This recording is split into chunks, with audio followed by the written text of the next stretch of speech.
Okay, kiddos, so we are on Chapter 4, Froze Up Southern Folks. Because she'd been born in Alabama, Mama didn't really know anything about the cold. Even though she'd lived in Flint for 15 years, she still thought cold weather could kill you in a flash. That's why me and Joey were the warmest kids at Clark Elementary School. Mama wouldn't let us go out on a cold winter day unless we were wearing a couple of t-shirts, a couple of sweaters, a couple of jackets, and a couple of coats, plus gigantic snow pants that hung on your shoulders by suspenders, plus socks and big, black, shiny rubber boots that closed with 5 metal buckles. Sounds like my kind of mom. We wore so many clothes that when we pulled our final coat on, we could barely bend our arms. We wore so many clothes that when Byron wasn't around, the other kids said stuff like, "Here comes some of them weird Watsons doing their mummy imitations." But the worst part of this was having to take all this stuff off once we got to school. It was my job to make sure Joey got out of her coats and things okay. Sorry, that sounded weird. It was my job to make sure Joey got out of her coats and things okay. So after I took all of my junk off, I went down to the kindergarten and started working on hers. Joey usually looked like a little zombie while I peeled the coats and jackets off of her. She got so hot inside all of this stuff, when I finally got down to the last layer, she'd be soaking wet and kind of drowsy looking. I took her hood off and unwrapped the last scarf that was around her head. When that last scarf... Hey! Sorry, my dogs are cray-cray. When that last... Now, y'all made me lose my spot. When that last scarf came off, there was always a real nice smell. Like Joey was a little oven, and inside all these clothes, she'd baked up her own special perfume. With the smell of shampoo and soap and the, is it pomade? P-O-M-A-D-E? Pomade. And the pomade Mama put in her hair. That was the only part I didn't mind. I loved sticking my nose right on top of Joey's head and smelling all those nice things baked together. Mama always kept a little towel in Joey's last jacket's pocket so I could make sure her face and hair were dry. "Kenny," she said one time while I wiped the sweat off her forehead and hair, "can't you do something to stop Mommy from making us get so hot?" "I tried, Joey. Mama thinks she's protecting us from the cold." I started trying to get Joey's shoes out of her boots. Whoever invented these boots should be shot, because once the boots get a hold of your shoes, they wouldn't let them go for anything. I pulled everything off Joey's foot and gave her the boot while I reached my hand inside to tug on the shoe. We pulled and pulled, but it seems like the harder we pulled, the harder the boots sucked the shoe back in. Maybe Byron will help Mommy make... Okay, hold on a second. Y'all get a little... Are you growling? Stop being mean. This is the craziness that goes on here. All right. Maybe Byron will help make Mommy stop if we let him know how hot we get. Joey was too young to understand that Byron didn't care about anything but himself.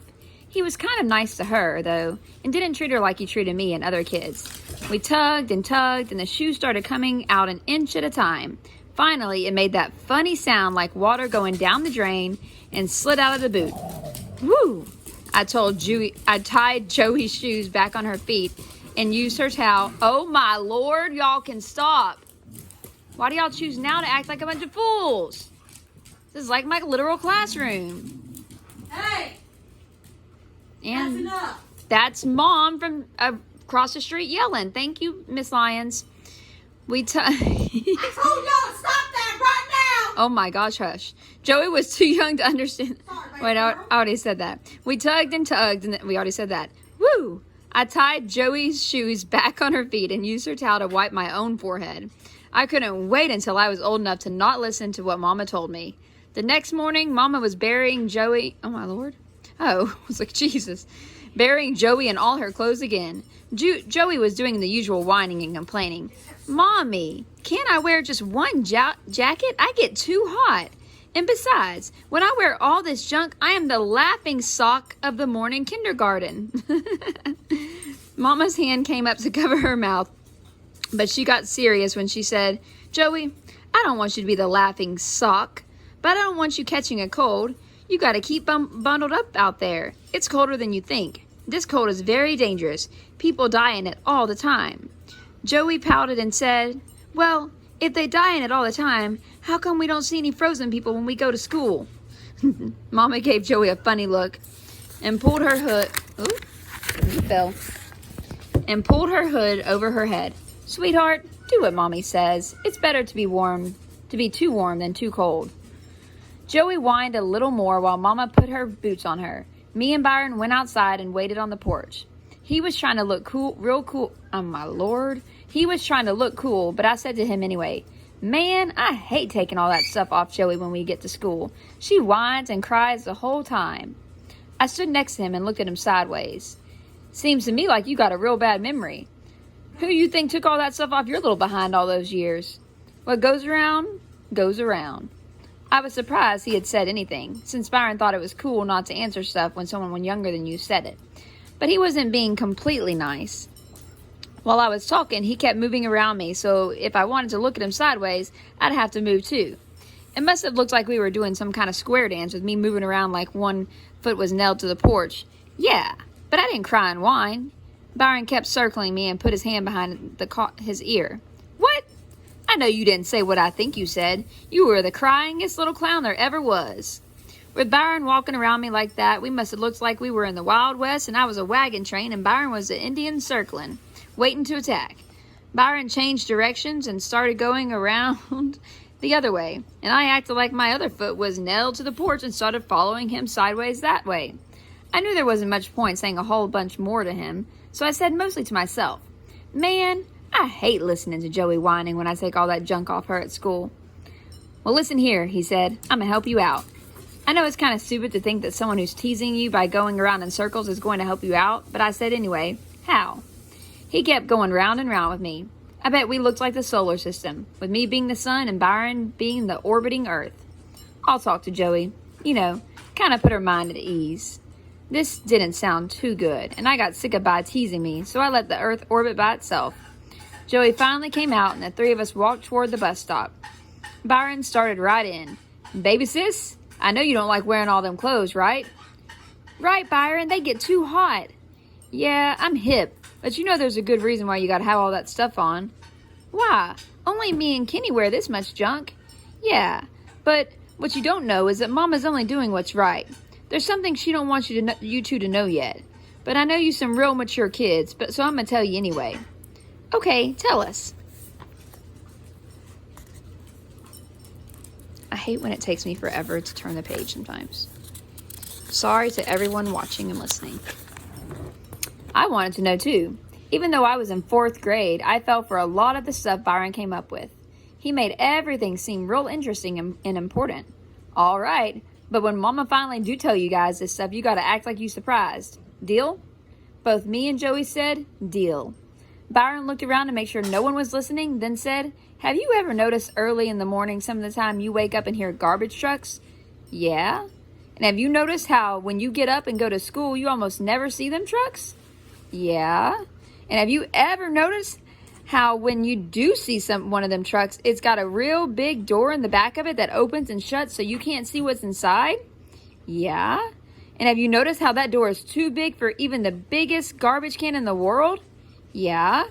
"And Joey, did you notice how Mama got kind of nervous and didn't answer your question about not seeing people being froze up on the street?" "Yeah." Byron looked around and made us get real close to him. "Okay, now this is the part you're gonna have to look surprised at when Mama tells you about it. But before I tell you, you're gonna have to practice acting surprised so I don't get in trouble for letting you know, okay?" "Yeah." "Kenny, you first." I made my eyes get real big and threw my mouth open. Not bad, but try it with some sound. I made my eyes get real big, threw my mouth open, and said, "What the?" "Perfect. Baby sis, your turn." Joey did exactly what I did. "That's good, but I think we need some action. Do all that stuff and throw your arms up like you just heard some real shocking stuff." We did. "Cool. Now do it together. 3 times. Go." Me and Joey did it 3 times. Then Byron said, "Listen, real careful." He looked around to make sure the coast was clear. "There's a good reason Mama makes you wear all them clothes, and it's got to do with them big doors on the back of the garbage trucks. Dig?" Me and Joey nodded our heads the best we could with all of those clothes on. You see, some of them trucks ain't real garbage trucks at all. Joey, you was right. Every cold morning like this, the streets is full of dead, froze people. Some of the time they freeze so quick they don't even fall down. They just stand there, froze solid. Joey was believing every word. I wasn't too sure. Yeah. Either am I, you crazy Byron. But you notice that not everybody gets froze like that. It's just them folks from down south who got that thin, down-home blood who freeze so quick. We wouldn't last long, would we, guys? And you know Mama ain't from Flint. She grew up in Alabama, and that means half of y'all's blood is real thin. So Mama's worried that one morning it's going to be cold enough to freeze you all. That's where them fake garbage trucks come in. Every morning they go around picking the froze folks up off the street. And they need them big doors because someone who got froze don't bend in the middle, and they wouldn't fit in no regular ambulance. Joey looked like she was hypnotized. Her mouth was open and her eyes were bugging. But both of you gotta swear never ever to try and look in the back of one of them trucks. I did it once, and I'ma tell you, there ain't nothing more horrible than seeing hundreds of dead, froze-up Southern folks crammed up inside a garbage truck.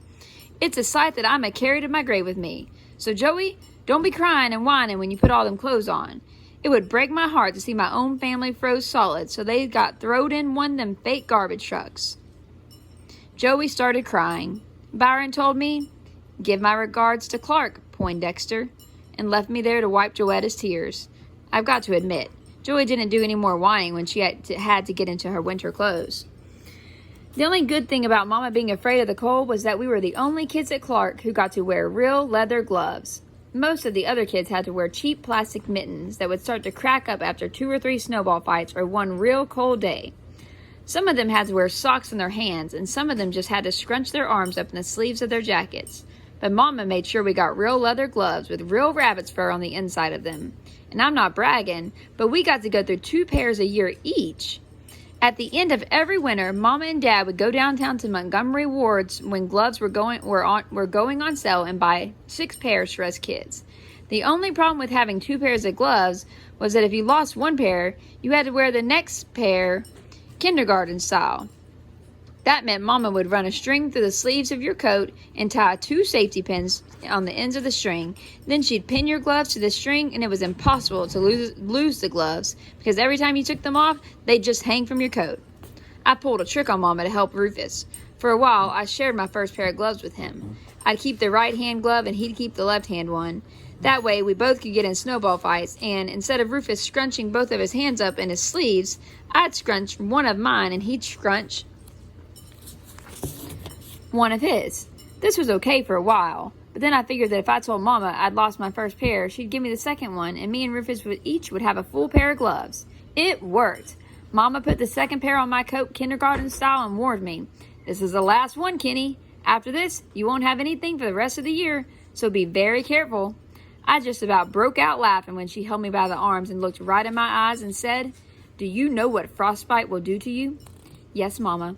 I looked sad on the outside, but on the inside, I was feeling great. I gave Rufus...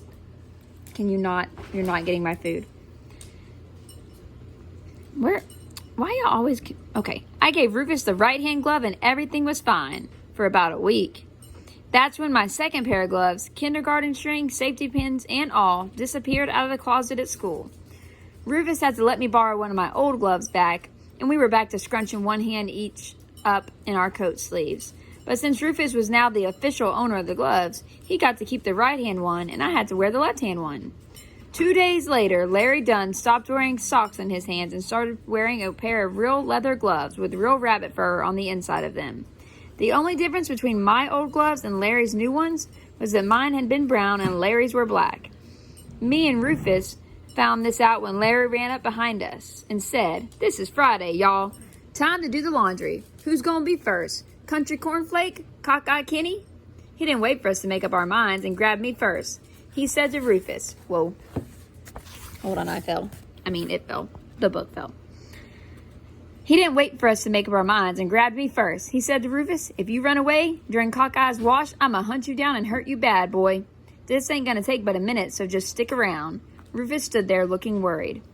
Larry wasn't like other bullies. He wasn't happy taking a handful of snow and smashing it in your face and running off. Larry gave what he called Maytag washes. With a Maytag wash, you had to go through all the different cycles that a washing machine did. And even though when Larry gave you a Maytag, all of the cycles were exactly the same, each part had a different name, and the wash wasn't done until you went through this final spin and had snow in every part of your face. Ever since Larry got these new leather gloves, he was given super Maytag washes because he could grind a whole lot more snow in your face for a whole lot longer since his hands weren't getting as cold. Man, this kid's I'm gonna beat him up if no one else does. Larry was tearing me up. I was crying even before the first rinse cycle was done, and he finally let me go. After he washed Rufus up, we started walking home, and Rufus said, "Man, he stole your gloves." Who didn't know this? But you couldn't prove it. And besides, my old gloves are brown, and Larry's ones were black. Mine were brown, I said. Rufus dug a chunk of snow out of his jacket and said, "Look."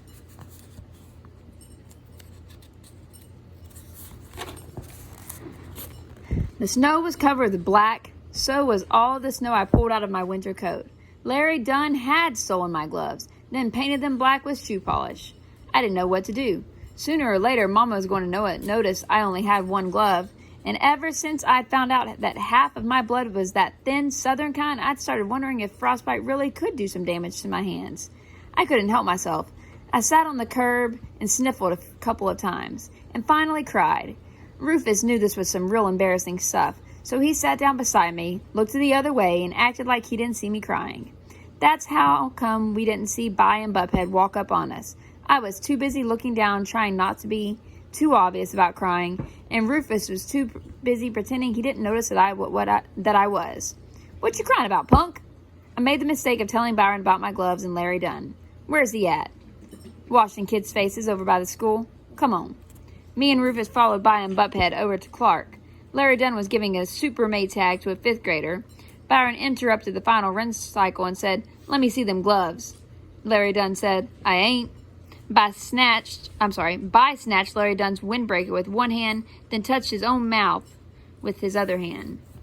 "Butthead, I thought for sure when I got up this morning that my lips was working fine, and now I feel them like this." Oh my Lord, hold on, I just messed that all up. "Butthead, I thought for sure when I got up this morning that my lips was working fine, and now when I feel them like this, they still seem like they moving just right. But if they working fine, how come this little fool ain't doing what I told him to do?" Butthead shrugged and said, "Maybe the boy's ears is bad. Maybe.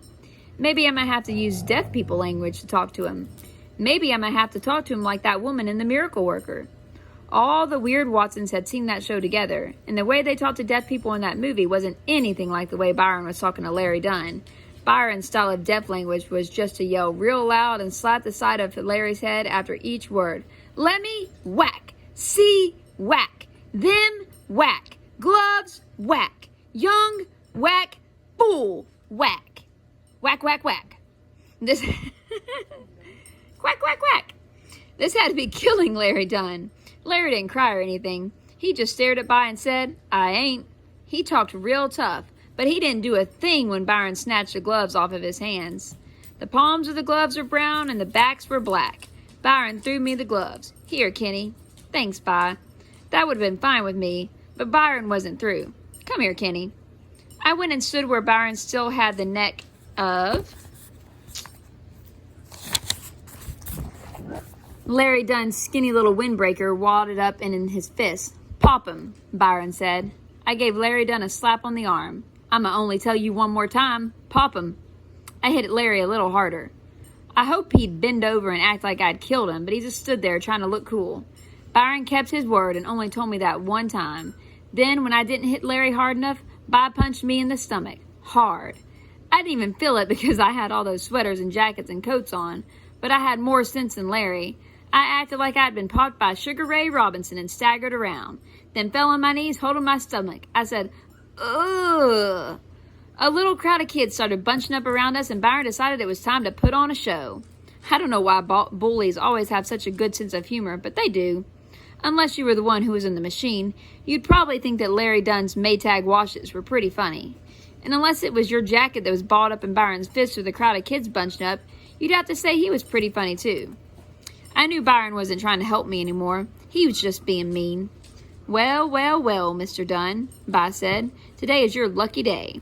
Bi dragged Larry over to the chain-link fence that went all the way around Clark. "You want to know why you so lucky today?" Larry Dunn didn't say anything, so Byron grabbed his hair and jerked his head up and down a couple of times. I guess that means yes. The crowd of kids was getting bigger and bigger and was loving this. Not because they wanted to see Larry Dunn get jacked up, but because they wanted to see anybody get it. They'd have been just as happy as if it was me or Rufus or someone else. What is wrong with you children? It's ridiculous.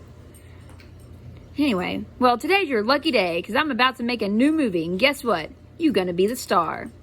Byron jerked Larry's arms over his head 3 times. Larry Dunn was really tough.